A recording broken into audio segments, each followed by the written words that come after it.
வணக்கம் நண்பர்களே. இன்னைக்கு நாடு முழுக்க ஒரு பரபரப்பா இருக்கு.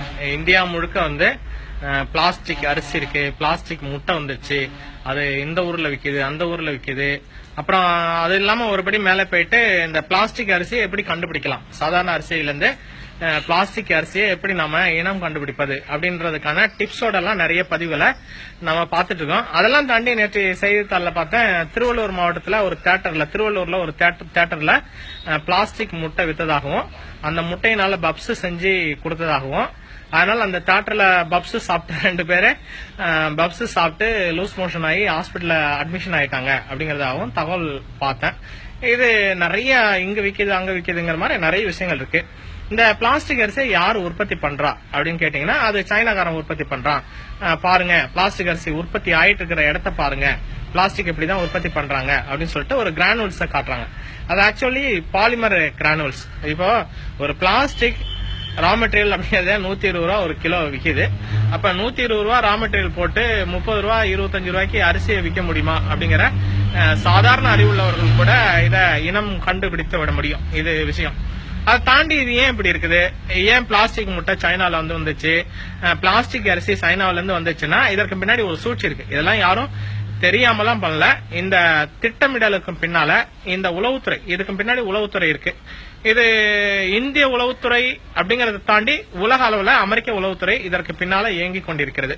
என்ன சார், இங்க பிளாஸ்டிக் அரிசி விற்கிறதுக்கும் பிளாஸ்டிக் முட்டை விற்கிறதுக்கும் அமெரிக்காவுக்கும் என்ன சம்பந்தம் அப்படின்னு கேட்டீங்கன்னா, அமெரிக்க உளவுத்துறை மட்டும் இல்ல, இங்க இருக்கிற நம்ம ஊர் ஆட்களும் நல்லா விளையாடுறாங்க. ஏன் விளையாடுறாங்கன்னு கேட்டீங்கன்னா, இப்போ இந்தியா முழுக்க இருக்கக்கூடிய காவேரி படுகை அப்படின்னு எடுத்துக்கிட்டாலும் சரி, கோதாவரி படுகை அப்படின்னு எடுத்துக்கிட்டாலும் சரி, இப்ப இந்த 2 படுகை தான் இந்தியாவினுடைய ஒட்டுமொத்த அரிசி உற்பத்தியில முன்னிலை வகிக்கிறது. அதை தாண்டி போனீங்கன்னா பஞ்சாப்காரங்க கொஞ்சம் அரிசி உற்பத்தி பண்றாங்க, வெஸ்ட் பெங்கால்காரங்க கொஞ்சம் அரிசியை உற்பத்தி பண்றாங்க. இதுல இப்ப என்ன புதுசா இப்ப நம்ம ஆட்டெல்லாம் கிளம்பிட்டாங்கன்னா, ஏதோ வித்தாங்க, காத்த வித்தாங்க, அலைக்கற்றியை வித்தாங்க, எல்லாத்தையும் வித்து முடிச்சுட்டு கடைசியில இப்ப பூமிக்கு உள்ளதை எல்லாத்தையும் வித்து முடிச்சுடுறது. எதான் என்ன ஆனாலும் பரவாயில்ல, பூமிக்கு உள்ள ஒன்னையும் வைக்கிறது இல்லையா அப்படின்ற அளவுக்கு ரெடி ஆயிட்டாங்க. அப்ப அந்த நிலையில தஞ்சை படுகையில இருக்கக்கூடிய மீத்தேன், ஈத்தேன், பீத்தேன், பீத்தேன் அப்படின்னு நிறைய தேன் இருக்கு. அந்த தேனெல்லாம் அழிக்கணும்னா முதல்ல வந்து அந்த தேனை அழிக்கிறதுக்கு முன்னாடி ஈத்தேன் மீத்தேன் தான் சொல்றேன், முதல்ல கூண்டை கலைக்கணும். கூண்டை கலைச்சாதான் தேன் எடுக்க முடியும். அதே மாதிரி இந்த மீத்தேன், பீத்தேன், ஈத்தேன் எல்லாம் எடுக்கிறதுக்கு முன்னாடி அங்க இருக்கக்கூடிய விவசாயிகளை கலைச்சு ஓட வைக்கணும். அப்ப அதை ஓட வச்சிருவாங்க. ஏன்னா காவிரியில தண்ணி இல்ல, எவ்வளவு நாளைக்கு தாக்கு பிடிக்கும்? தஞ்சாவூர் விவசாயிகள், கடலூர் விவசாயிகள், கடலூர் மாவட்டம், தஞ்சாவூர் மாவட்டம், நாகப்பட்டினம் மாவட்டம், திருவாரூர் மாவட்டம், திருச்சி மாவட்டம், அத்தனை மாவட்ட விவசாயிகளும் ஓட வேண்டியதான், ஊரை விட்டு ஓடிட வேண்டியது, காலி பண்ணிட்டு ஓடிட வேண்டியதான். அதுவும் நீங்க அந்த எண்ணெய் படுகைகள் அப்படிங்கறதெல்லாம் பாத்தீங்கன்னா, யாராவது முகநூல் நண்பர்கள் நல்ல குறும்படம் எடுக்கக்கூடியவர்களா இருந்தாங்கன்னா, இப்ப அடுத்து ஒரு 2 மாசம் கழிச்சு இந்த எண்ணெய் படுகை எங்கெல்லாம் எடுக்கிறாங்கன்னு ஒரு சின்ன ஷார்ட் ஸ்டோரி ஒன்னு எடுங்க. அந்த ஊர்ல இருக்கக்கூடிய என்னென்ன விளையுதுன்னு பாத்தீங்கன்னா, எல்லாம் தமிழ்நாட்டிலேயே செழிப்பான இடம் எதுன்னு பாத்தீங்கன்னா, இவங்க லிஸ்ட் போட்டு வச்சிருக்கிற எல்லா ஊரையும் நீங்க சேர்த்துக்கலாம். காட்டுமன்னார்குடியா இருந்தாலும் சரி, புவனகிரியா இருந்தாலும் சரி, கடலூர் மாவட்டத்தில் இருக்கக்கூடிய பண்ருட்டி வட்டத்துல சில பகுதிகள், கட்டியங்குப்பம், இப்படி நிறைய ஊரு. அதுல அப்புறம் ஊர் பேர் தெரியாத ஊரெல்லாம் நிறைய லிஸ்ட்ல வருது. இந்த ஊரெல்லாம் பாத்தீங்கன்னா அவ்வளவு செழிப்பான ஊர். இதெல்லாம் அழிக்க போறாங்க. நாளைக்கு பாலவனமாக போகிறது. கோதாவரியை காலி பண்ண போறாங்க. அப்ப ஆந்திராவில இருந்தும் அரிசி வராது. கர்நாடகாவிலையும் காலி பண்ண போறாங்க. அப்ப கர்நாடக பொண்ணியும் வரப்போறது இல்ல. அதுக்கப்புறம் தமிழ்நாட்டுல அரிசி விளையவே இல்ல. யானை கட்டி மாடு கட்டி போரடித்தால் மாலாது சென்னல் என்று யானை கட்டி போரடித்த அழகான தென்மதுரை அப்படின்லாம் பாட்டெல்லாம் நம்ம சும்மா பாடிட்டு இருக்க வேண்டியதான். இப்ப மதுரையிலயும் நெல் விளையாது. அப்ப இதெல்லாம் முடிஞ்சிச்சுன்னா நெல்லு தேவை, அரிசி தேவை. அப்ப அரிசி என்ன பண்றது? அரிசி அவனை சாப்பிடாத, ரேஷன் கடையில அரிசியை கட் பண்ணிட்டு கோதுமையை நாம போடு. எவ்வளவு நாளைக்கு போடுவேன்? கொஞ்ச நாளைக்கு போடுவேன். அதுக்கப்புறம் ஏதோ ஆகட்டும், இப்போதைக்கு நாங்க எண்ணெய் எடுத்தாகணும். அப்புறம் அரிசிக்கு என்ன பண்ண? அரிசி இப்போது சைனாவில உற்பத்தி பண்றாங்க. அரிசிய உற்பத்தி என்பதை விட சைனால விளைவிக்கப்படுகிறது. நிறைய அரிசியை விளைவிக்க போறாங்க. அப்ப இந்தியாவில அரிசி மார்க்கெட் டெவலப் ஆக போகுது. அப்ப அரிசி மார்க்கெட் டெவலப் ஆச்சுன்னா சைனாவில இருந்து அரிசி இறக்குமதி ஆயிடக்கூடாது. நாளைக்கு சைனாவில அரிசி இறக்குமதி ஆயிடக்கூடாது. அப்ப என்ன பண்றது? சைனா அரிசி விற்காம பண்ணணும். அப்ப சைனாவை பற்றி ஒரு கெட்ட பேரை உருவாக்கணும்.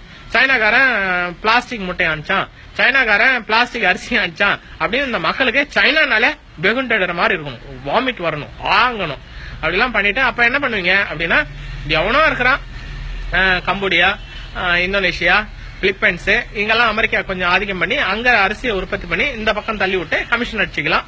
அதற்கு நம்ம ஊர்ல அதானி, அம்பானி, பம்பானி, பும்பானின்னு நிறைய பேர் கம்பெனிகள் இருக்குது. அப்ப இவங்க இந்த கம்பெனிகள் எண்ணெயும் எடுப்பான், இங்க இருக்கிற நெல் வயல்களை பாலைவனமாகவும் ஆக்குவான்.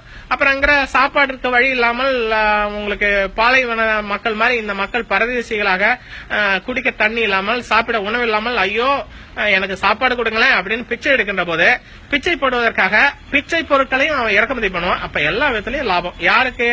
இந்த அந்தானி, அம்பானி, அதானி, மோதானி, கோதானின்ட்டு நிறைய தானிகள் தான் இருக்கிறாங்க. இந்த தானிகள் எல்லாம் வந்துருவானுங்க. இதெல்லாம் வியாபாரம் பண்றதுக்காக இன்னைக்கு மக்கள்கிட்ட முதல்ல ஒரு வதந்தியை கலப்பணும். என்ன வதந்தி? பிளாஸ்டிக் அரிசி வந்துச்சு, பிளாஸ்டிக் முட்டை வந்துச்சு. கொஞ்சமாவது யோசிக்க வேண்டாமா? திருவள்ளூர்ல என்னன்னா இதுல நம்ம ஊர்ல லோக்கல் அடியாடி குரூப் இருக்கு, லோக்கல் கட்ட பஞ்சாயத்து குரூப் இருக்கு, லோக்கல் கட்ட பஞ்சாயத்து கட்சிகள் இருக்கு. அவன்லாம் கூட ஒன்னா சேர்ந்துக்கிட்டு சும்மா அள்ளி விட மாப்பிள்ள நம்ம பாத்துக்கலாம் அப்படின்னு சொல்லிட்டு பிளாஸ்டிக் பப்ஸ் வித்தீங்க, பிளாஸ்டிக் முட்டையில பப்ஸ் போட்டான் அந்த தியேட்டர்ல, அதுல அடிச்சு நொறுக்கடா அப்படின்னு சொல்லிட்டு அப்புறம் ஸ்டேஷன்ல கம்ப்ளைண்ட் பண்ண பிறகு சரி ஓகே இந்த முட்டை விவகாரத்தை அமைக்கிடுவோம், நீ என்ன கட்டிங்ஸ் கொடுக்குற, ஒரு 4 லட்சம் 5 லட்சம் கொடு ஓடிப்போ அப்படின்னு சொல்லிட்டு அவனை பயமுறுத்துறது. அப்பாவி முட்டை வியாபாரிகளை முட்டையெல்லாம் போட்டு உடைச்சு நான் பிளாஸ்டிக் முட்டை எடுக்க போறாங்கிறது இது எல்லாமே நம்மளை பயமுறுத்துவதற்காக சைனா பொருட்களை, சைனாவிலிருந்து நாளைக்கு வரப்போகின்ற விவசாய பொருட்களை இந்தியாவில் வரவிடாமல் தடுத்து அப்ப இந்தியாவிற்கு இந்த அதானி, மோதானி, கோதானி, பாதானி, அம்பானி இந்த குரூப் மூலமா அமெரிக்காவினுடைய நிறுவனங்கள் இங்கே கடைபிடிப்பதற்காக செய்யப்படுகின்ற முதல் கட்ட முயற்சி இது. இதுல உளவுத்துறை, எல்லா நாட்டினுடைய உளவுத்துறையும் வேலை செய்யுது. எங்க சார் இங்க வந்துலாம் வேலை செய்வாங்க? ஆமா, வேலை செஞ்சாதான் இங்க இருக்கிற எண்ணெய் எடுக்கலாம், இங்க பாலைவனம் ஆக்கலாம். எண்ணெய் வளம் இல்லை என்ற திருநாட்டில் ஏன் கையை ஏந்த வேண்டும் வெளிநாட்டில், உயிரை பறக்குது வெள்ளைக்கொடி பஞ்சம் இல்லை என்னும் அன்னக்கொடி அப்படின்னு எல்லாம் எம்ஜிஆர் பாடுவாரு. இதுவரைக்கும் நம்ம உணவுக்காக எந்த நாட்டையும் கையாண்டவில்லை. இன்னும் கேட்டீங்கன்னா உணவு உற்பத்தியில தண்ணீர் அடைந்திருக்கிறோம். இன்னும் கேட்டீங்கன்னா உணவு உற்பத்தியில மிக பெரும் பங்கு, இவ்வளவு பெரிய தேசமாக இருந்தாலும் பட்டினியாக ஒருவரும் வாழவில்லை அப்படிங்கிற நிலைய எவ்வளவோ பிரச்சனைகளுக்கு இடையில இந்த நாட்டினுடைய விவசாயிகள் இவர்களுடைய வயிற்றை பசியாற்றி கொண்டிருக்கிறார்கள். இப்ப முதல்ல விவசாயிய புடுங்கிட்டு ஓட விட போறாங்க. அவன் பிச்சை எடுக்க போறான், விவசாயி பிச்சை எடுக்க போறான். அப்ப பிச்சை எடுக்கும் போது உலகத்துல எல்லா இந்தியாவில் இருக்கிற அத்தனை பேரும் பிச்சை எடுக்க போறான். அப்ப பிச்சைய இந்த அந்தானி, அம்பானி, மொம்பானி இந்த குரூப் போட போகுது. அப்ப அந்த குரூப் வெளிநாடுல இருந்து இறக்குமதி செய்யணும், சைனால இருந்து வந்துடக்கூடாது. அமெரிக்க சார்பு நிறுவனங்கள் இந்த வேலைகளை எடுக்க வேண்டும் என்பதற்காக தான் இந்த என்ன குரூப் இது பிளாஸ்டிக் அரிசி, பிளாஸ்டிக் முட்டை இந்த வதந்திகளை பரப்பிக் கொண்டிருக்கிறார்கள். அன்புள்ள நண்பர்களே, இதெல்லாம் நான் வெளிப்படுத்துவதனால இதற்கு எனக்கு எந்த விதமான லாபமும் இல்லை என்றாலும் நாம் போராடி கொண்டிருப்பது இந்த மரபணு மாற்ற குரூப், சர்வதேச குரூப்புக, இந்த எண்ணெய் எடுக்கிற group, methane group, ethane group, பீத்தேன் குரூப், அத்தனை குரூப்பும் இந்த குரூப்பினுடைய அடியாட்கள் எங்கேயோ இல்ல, நம்மை சுற்றி இருக்கிறாங்க. அவங்க கரை வெட்டி கட்டி இருக்கிறாங்க, நம்ம ஊர்ல இருக்கிறாங்க, நம்ம பக்கத்து வீட்டுல இருக்கிறாங்க. இவர்கள் நம்மளை காட்டி கொடுப்பார்கள். நாளைக்கு நடப்பதை பற்றி இவர்களுக்கு கிஞ்சற்றும் அக்கறை இல்ல. என்னவோ நடக்குது, இன்னைக்கு நம்ம இருக்கிறோமா, அன்னைக்கு நம்ம பதவி இருக்குதா, அன்னைக்கு நம்முடைய பவுஸ் இருக்குதா, அன்னைக்கு நம்ம எம்எல்ஏவா இருக்கிறோமா, மந்திரியா இருக்கிறோமா, எம்பியா இருக்கிறோமா, அடுத்த தலைமுறை பத்தி நமக்கு கவலையே இல்ல அப்படின்ற மாதிரி இருக்காங்க. அன்பிற்குரிய என் சொந்தங்களை உங்களை காலில் விழுந்து கேட்கிறேன், இந்த நாடு, இந்த தேசம் 10,000 ஆண்டுகளுக்கு முன்றைய வரலாற்று பண்புடைய, வரலாற்று சான்றுடைய, உலகத்தை கட்டி அடைந்த இனம். இந்த இனத்தை பிச்சை எடுக்க வச்சிடாதீங்க தயவுசெய்து. உங்களுக்கு தமிழ்நாட்டிற்கு நீங்கள் எதுவும் செய்ய வேண்டாம், தமிழ்நாட்டிற்கு எந்த உதவியும் வேண்டாம்.